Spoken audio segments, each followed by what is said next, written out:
Hello guys and welcome to YearDreamin 2025. I'm very happy that you chose to watch my video and I'm going to show you today how to become the king of forecasting.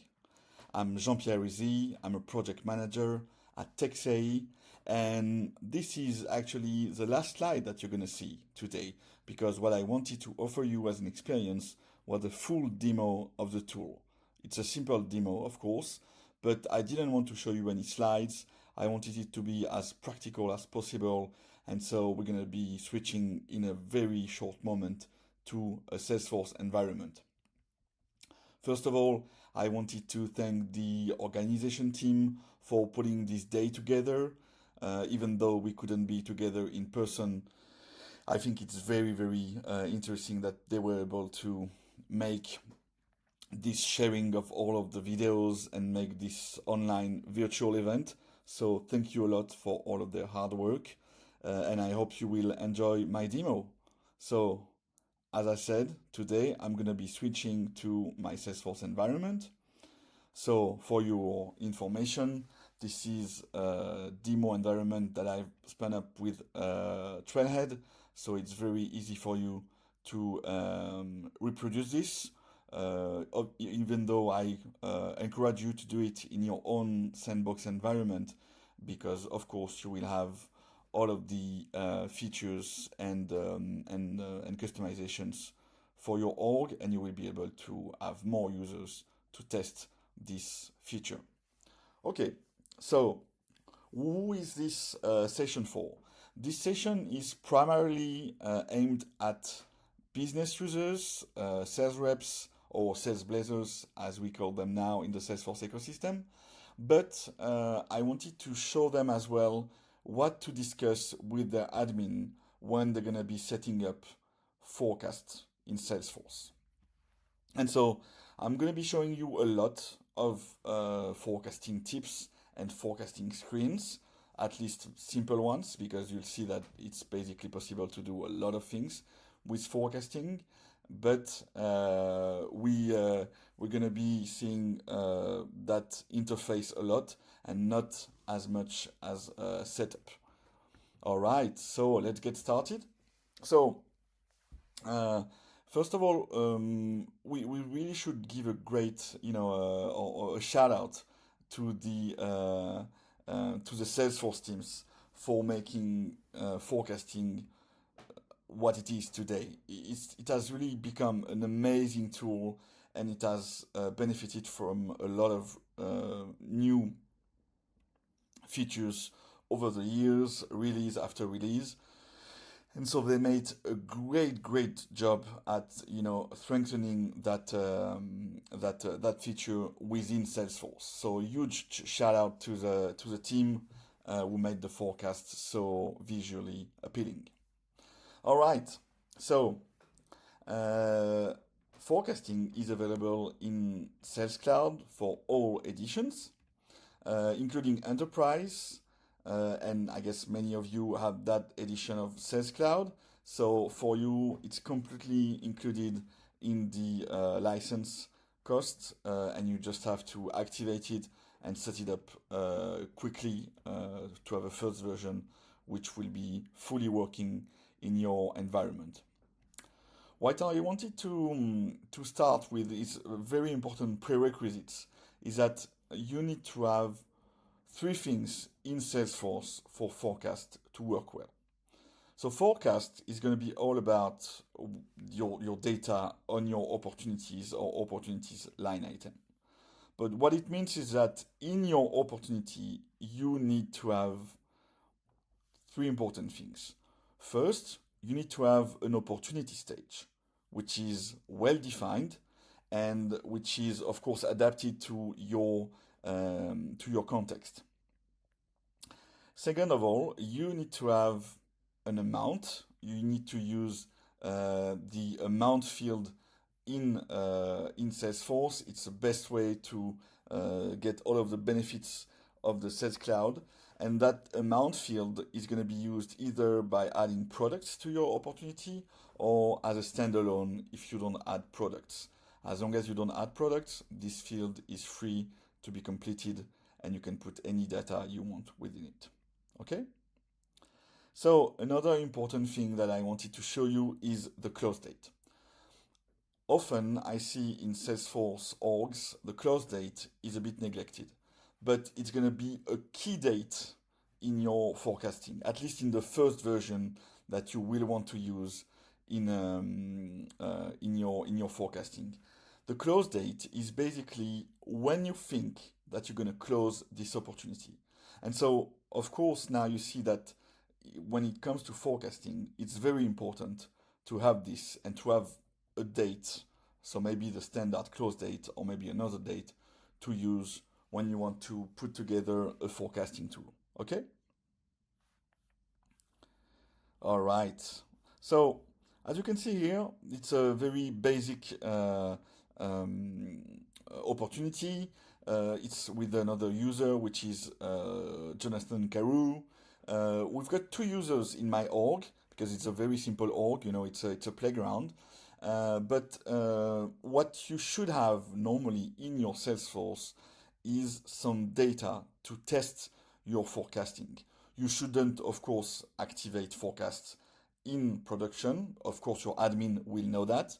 And to test forecasts, you need to do it in a sandbox environment, and you need to have some users along with some real opportunity data to be able to make it, you know, nice and easy to test in your forecast page. Okay? All right.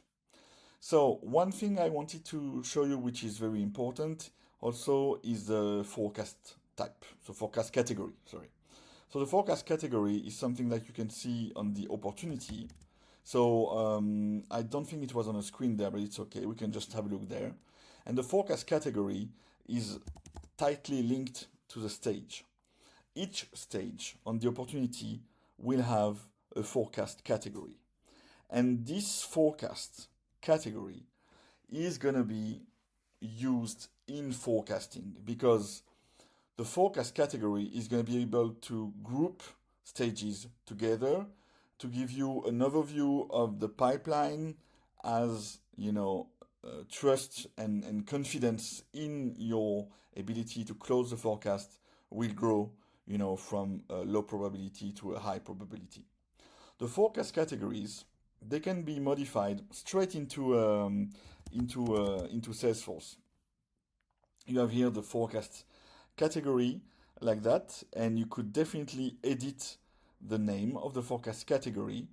That way, it will represent maybe a more relevant notion at your company.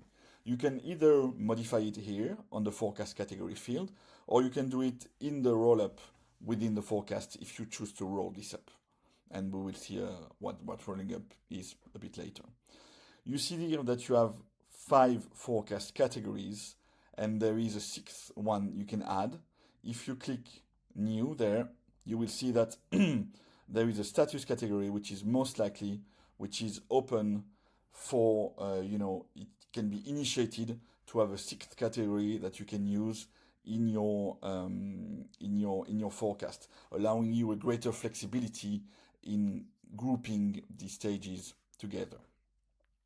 So to sum up the prerequisites, you need to work with some sort of amount field on the opportunity, which is going to be the object we're going to be working on today. You need some sort of date, very important, and you need to have your stages of your opportunities well sorted out, and you need to have the forecast categories sorted out as well. That's very, very important.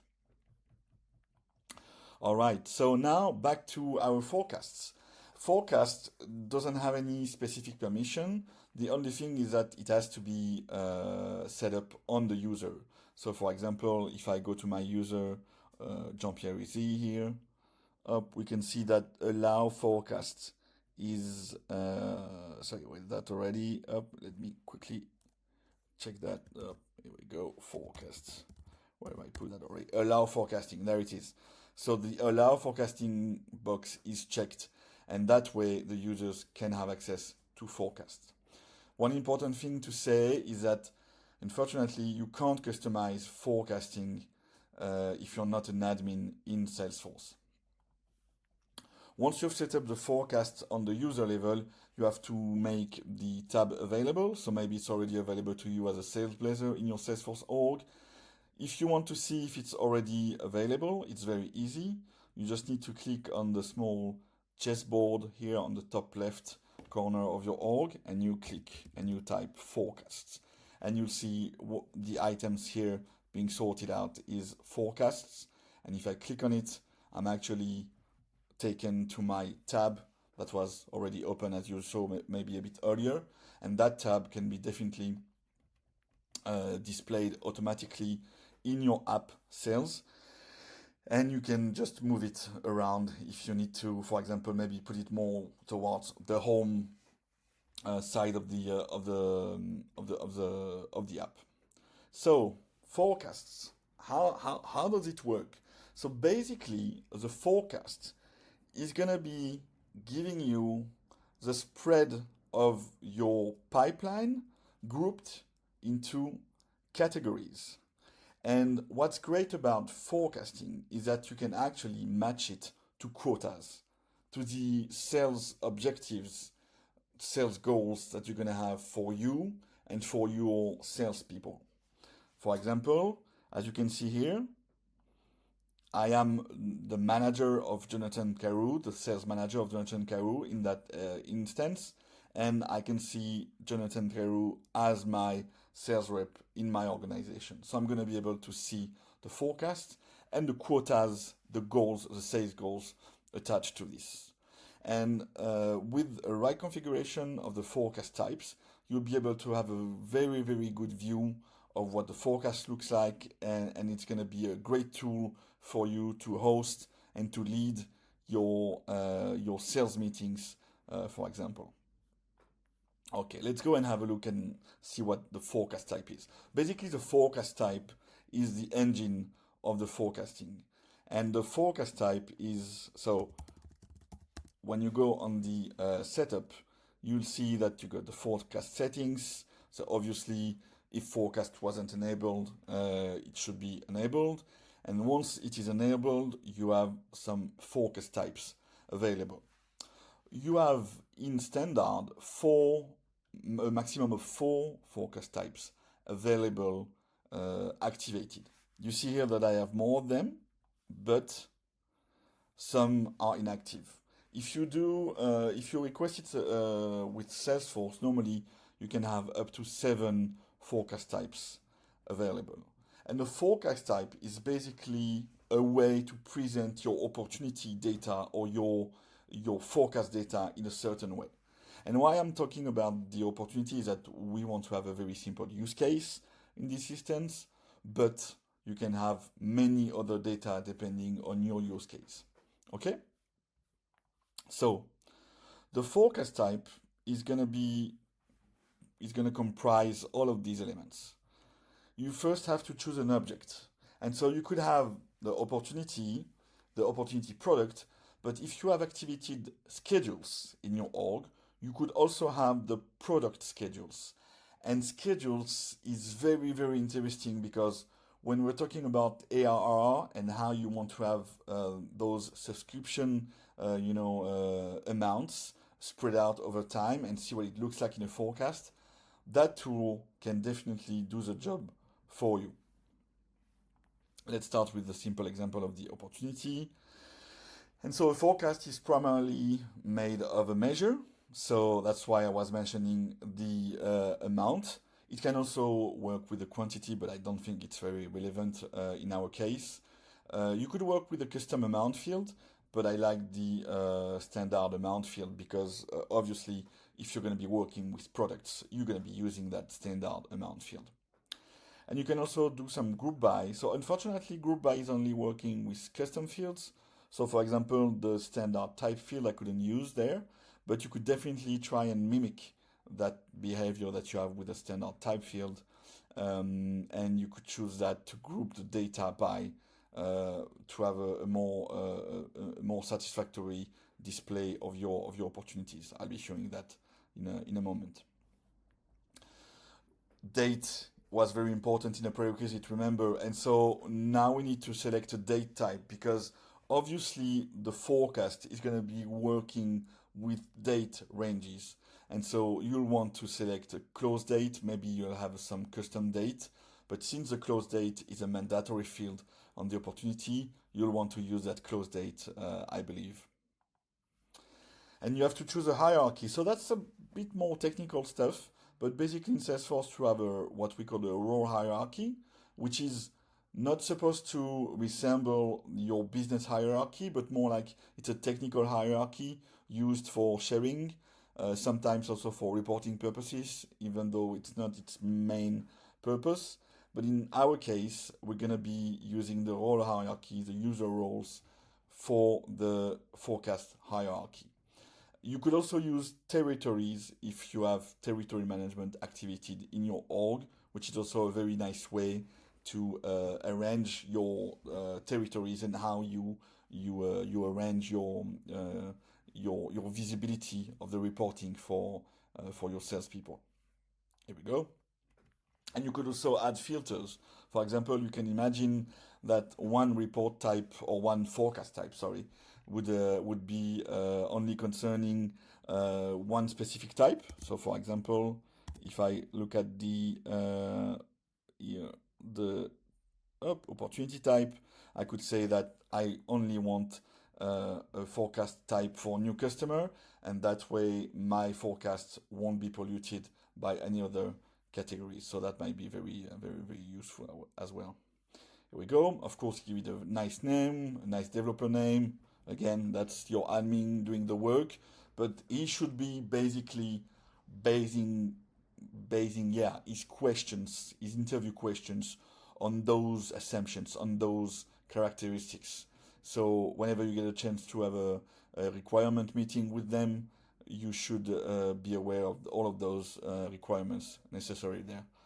Okay, and for example, we see test there, like that, and when we go next, we got a nice review of everything that we've built. Okay, all right. Let's see if I can just click out on that.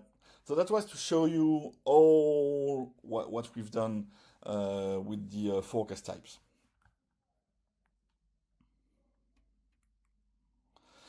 One thing that is a pity regarding forecast types is that you can't forecast based on order yet. So, orders in Salesforce, they are a very important object, especially if you use CPQ or Revenue Cloud. For now, you can't forecast based on this yet, but Salesforce is working on making this available. And by the way, for the amount field, when I say that any custom amount field would work, it would need to be a currency field, obviously.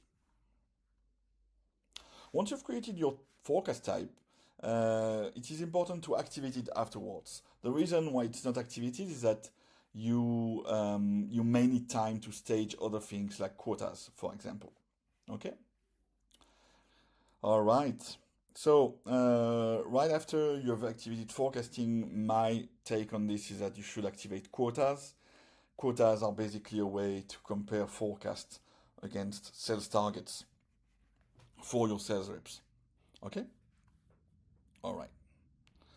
Basically, quota is the data that you're going to have to put into Salesforce. You can activate it here or you can see it here, and you can put them manually. And a quota is basically a forecast type, a forecast period, and a forecast group value as well, if you want to arrange a forecast by group value. If you don't have this in your forecast type, for example, opportunity amount, it won't ask you. You will show quotas like that, and then you can just, depending on the date, depending on the forecast period, you can just modify it here. You see that little pen here inviting you to modify it, but that can be very lengthy and cumbersome. So one great way to do that is that you can actually do all of your quotas in an Excel spreadsheet, and then your admin can easily import them using Salesforce Inspector. If you need to, I can make another video on showing you in more details the configuration and especially how to import quotas, because they're going to be making your forecasting very lively in Salesforce. Okay. All right. So let's go back to the user interface. So you can see here that I already have some, of course, opportunities working and some quotas set up, obviously. And so let's see how all of this works together, especially concerning, those percentages and those pipe coverage and everything. So basically, when we take a look at the number here, it's basically the sum of amount for the closed opportunities in my commit, in my best case, and in open pipeline. Then it's for the other categories. If we look at the closed only, we can see that it's more than 900,000 euros, and it's covering 39% of the quota. Okay, that makes sense. The quota is 2.5 million. 39% of that is about 965,000.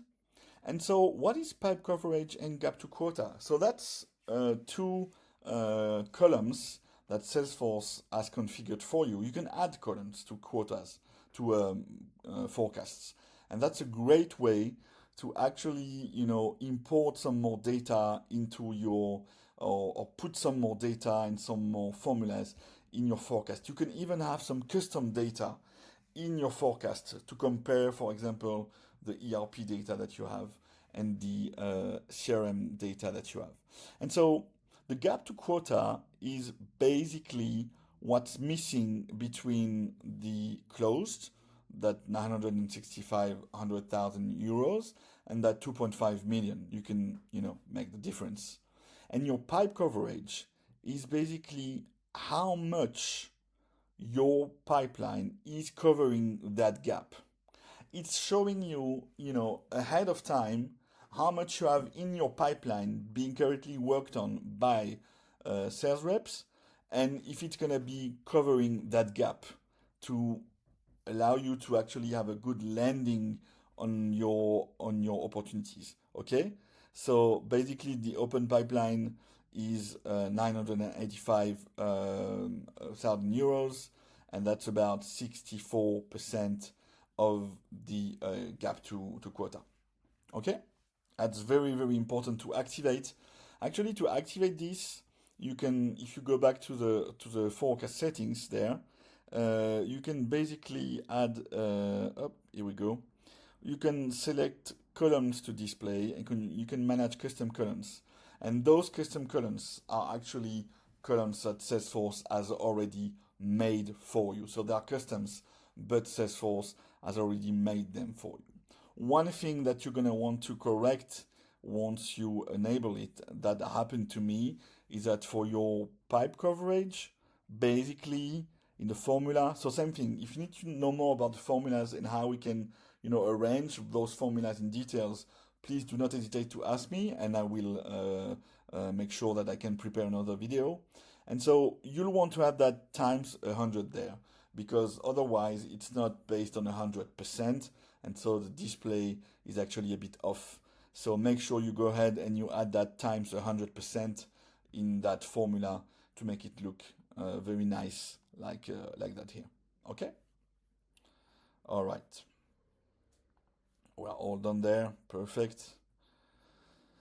Okay, it's looking good. So what you saw there is that I am a manager for Jonathan Carew. And so I see Jonathan Carew quota that I have inserted, 1 million. And that quota here, okay, is actually, so that's obviously for Q1 of financial year 2025.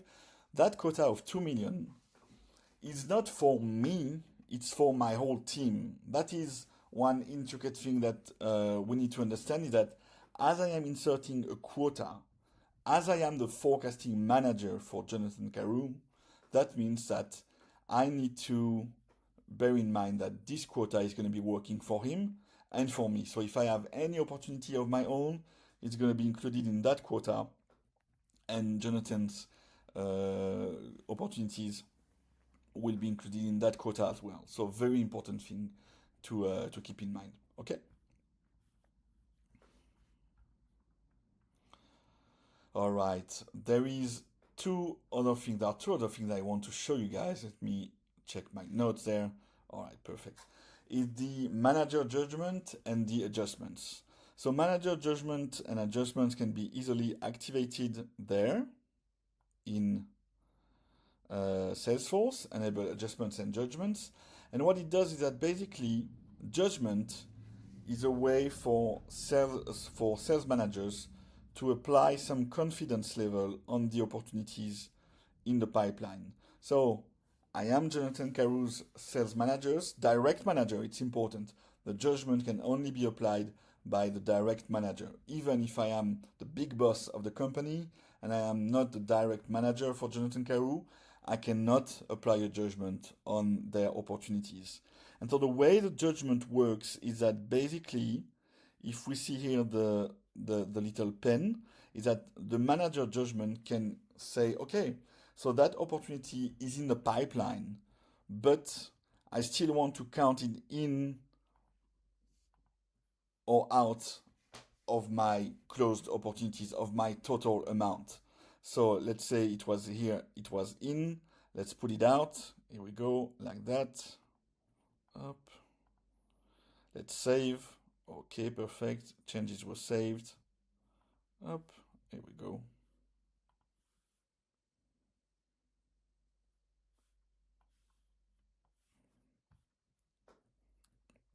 And now we have chosen not to apply that opportunity in the forecast.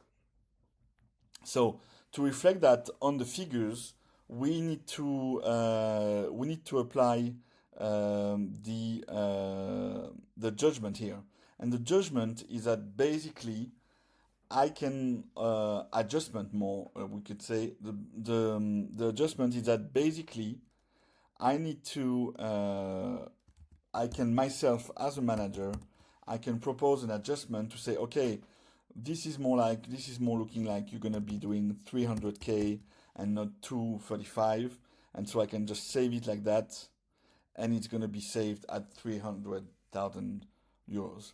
So that way you can actually, you know, even though you're not modifying your opportunity data, because obviously your opportunity data, it's basically locked in once you have had products on your opportunity.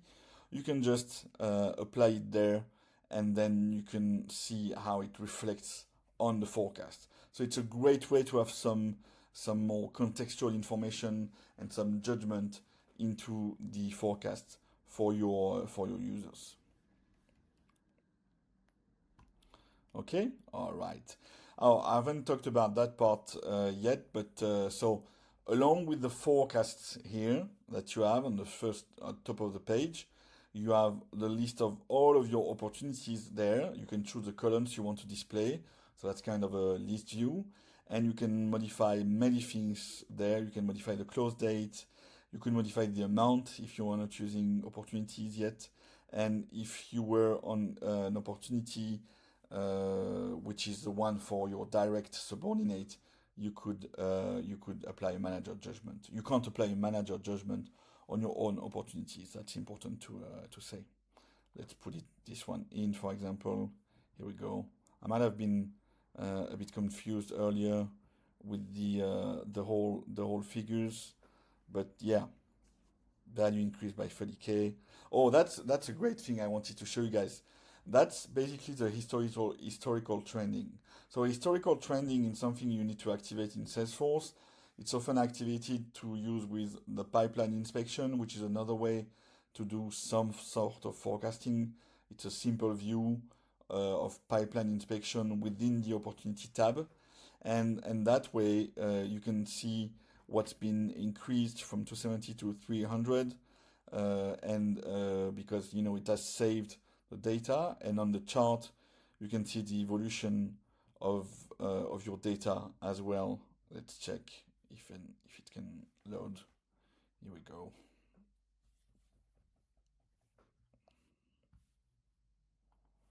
Let me refresh that. Let's try again. Okay, now it's working. So obviously my chart doesn't look very good because I don't have any history on the opportunities, But as far as you're concerned, if you're working with opportunities in a UAT sandbox, for example, in a test environment, and obviously after in your production environment, you will be able to see some historical trending after you've activated, if you wait a couple of days, couple of months, you'll see how it has been impacted by the changes made in the records. I haven't talked about the date ranges yet. So the date ranges are obviously based on the close date that we selected earlier, and the close date and the date ranges by default, one can be chosen by your admin, and the one I like to choose is the quarters, and the next two quarters, like the one we are in now and the one after. I like them because I think they kind of they make sense business wise. Obviously, you can have another view on this, and you can definitely use different quarters, beginning, ending period as well. You can have months as well, if I recall correctly. So all of this you can definitely arrange it. Okay. All right. What else did I want to do? Up, here we go. Oh yeah. I guess that one great best practice is that you should make a habit of going on the forecasting tab. So you should really try and use it for your sales management meetings, and try and use it as a support tool to make your sales management meetings more lively and more in depth with that information. All right, guys. We are getting near the end of that demo. Time goes so fast. It's about 32 minutes in. I can't believe time has spent so fast. Time has been so fast, sorry, on that demo. So, in summary, I would advise you to keep it simple. You saw there that I was using a very simple opportunity amount, close date, and everything. You should keep it simple to start with, because otherwise your colleagues they might be bored with it, and they might be confused about the data you're trying to put in. So really try to keep it simple for the first few months of using forecasting. You should sit down with your stakeholders, show them what's available out of the box, give them a tour, gather their feedback, and then you can maybe try and improve it and enrich it over time. Obviously, forecasting should not be a way to require too many or many more data inputs. People, they spend already a lot of time within Salesforce, and so since they're already using the amount field, they have to put the close date. Maybe work on honing the usage of those data so that you can actually make sense of your forecasting tool, and then maybe try and put some more data points in there, but really try and keep it very simple for the beginning. It's very, very important. All right. Okay, guys. This is the end of this demo. I hope it was enriching. I would be very happy to talk to you virtually or maybe in person at another Dreamin events if we get a chance to meet.